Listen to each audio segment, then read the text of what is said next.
tips. In the last lesson, you sort of got a primer on link building, including a handful of beginner-friendly strategies to get started on. And in this lesson, we're gonna switch over to an aspect of SEO that a lot of people sleep on: measuring and tracking SEO results. So why is tracking and measuring your SEO results important? First off, SEO is a lot of work, so you need to know if all that work is actually paying off. Unfortunately, most companies don't track SEO results very closely. I've seen it firsthand. A company goes all in with SEO. So they create tons of content, build links, optimize title tags. And if you ask them if they actually saw an ROI and all that stuff, they just shrug their shoulders. Considering that SEO is a huge investment of time and energy, it's important to know whether or not that effort made a dent. And of course, I'll show you exactly how to do that in this lesson. Second, tracking your SEO results lets you know if you need to change or modify your approach. Now, to be clear, a lack of results doesn't necessarily mean that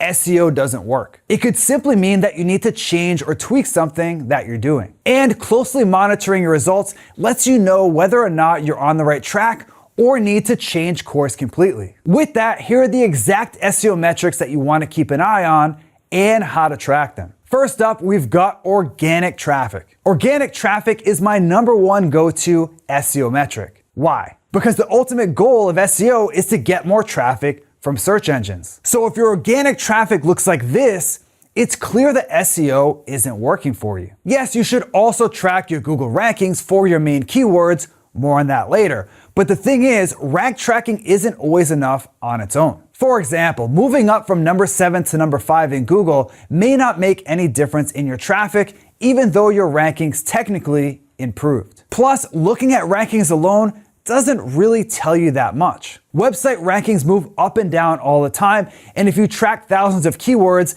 it's hard to make sense of all that movement. That's why you want to look at organic traffic and keyword rankings together. You can see your site's organic traffic in Google Analytics and in the organic research tool inside of SEMrush. If things are moving up, great. If not, it could be that your SEO approach needs a tweak or a major overhaul. Now, one thing to note here is that yes, SEO does take time to fully kick in. But if you're spending a ton of time on SEO, you should start to see some improvement within 3 to 4 months. The next thing you want to track is individual keyword rankings. Like I mentioned earlier, tracking your site's Google rankings alone won't always paint a full picture of how your SEO efforts are paying off. That said, rankings are still an important part of measuring SEO results. In fact, I track hundreds of keywords in SEMrush. So why are rankings helpful to track? Well, your rankings tell you whether or not your site is trending in the right direction. For example, let's say that you rank number 10 for your target keyword. And using the strategies from the last lesson, you built 4 new links to that page. These links moved your page from number 10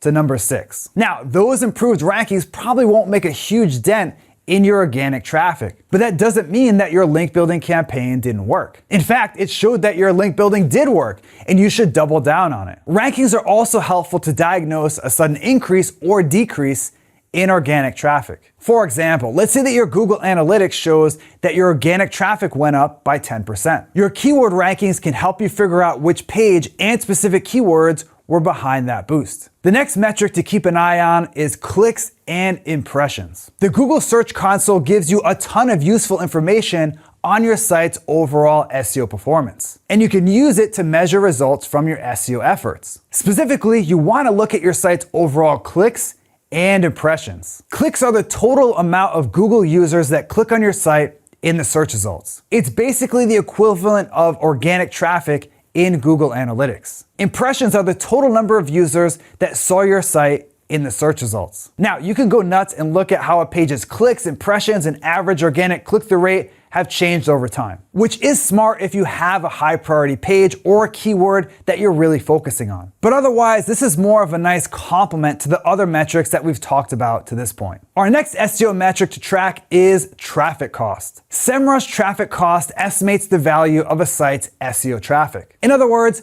the metric answers the question, how much would it cost to get this same exact traffic using Google Ads? I actually find myself using SEMrush traffic cost more and more. That's because it doesn't just look at traffic quantity like organic traffic does.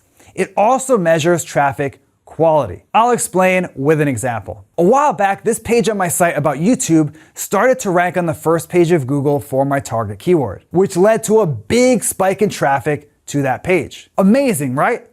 Well, sort of. The average cost per click for my target keyword is only a few cents. So every 10 visitors to that page is only worth a few dollars. Now, it's not horrible or anything, but it's not the type of keyword that's gonna bring in lots of leads and paying customers. Around the same time that my YouTube post hit the first page, this post about SEO cracked the top 5. And my organic traffic also went up. But here's where things get interesting. The average cost per click for the keyword that my SEO article is targeting is over $10, which means that every 10 visitors to that page is worth over $100. So even though both pages got more organic traffic, the traffic increase from my SEO page is worth 31 times more. Next up, we've got search engine visibility. Search engine visibility measures how many people see your site in the search results. In my opinion, this metric isn't as important to track as some of the others. After all, it's about how many people see your result, not how many people actually click and convert. That said, search engine visibility can give you a high-level overview of your overall SEO health. In general, if search engine visibility is going up, that's a good sign. You can measure your site's visibility percentage in the SEMrush rank tracking tool. So yeah, there's a place for search engine visibility, but I wouldn't focus that much on it. Instead, just use it as a high-level overview of how your site's SEO is doing. Our last metric to track is conversions. At the end of the day, the point of SEO is to sell more stuff. And that's why I recommend that people track everything that I outlined so far and total site-wide conversions. For example, in my case, the number one goal of my site is to build my email list. So I track the number of visitors that sign up to my email list using Google Analytics. And if you really want to zero in on how well SEO is working, you could track how many conversions came from Google users. One thing I should point out here, it's possible for organic traffic to go up and conversions to go down, or for conversions to be flat even though your organic traffic increased significantly. Why does this happen? Well, it could be that you're not targeting keywords with a strong commercial intent, also known as keywords with a low traffic value. So more people are visiting your site, but they're not really interested in what you sell. Or it could be that conversion tracking isn't set up correctly. Or maybe you made a change to your website that hurt your conversion rate or overall user experience. But in 95% of cases, as long as you're targeting the right keywords, your total conversions will increase along with organic search engine traffic. And with that, this lesson is complete. In this lesson, you learn that SEO tracking is important to find out if your SEO efforts are working. And if so, it helps you identify the specific strategies that are getting the best results for you. And actually, that wraps up the SEMrush SEO crash course. Congratulations. The truth is, most people don't complete the online courses that they enroll in. And that's usually because they're not really willing to put in the work required to get results. That's clearly not the case with you. You set aside time, put in the work, and made it to the end of the course, which is great. Now, it doesn't matter where you are with your site today, you now have all the tools to get started with SEO. So now it's time to take action on what you learned, and again, congratulations.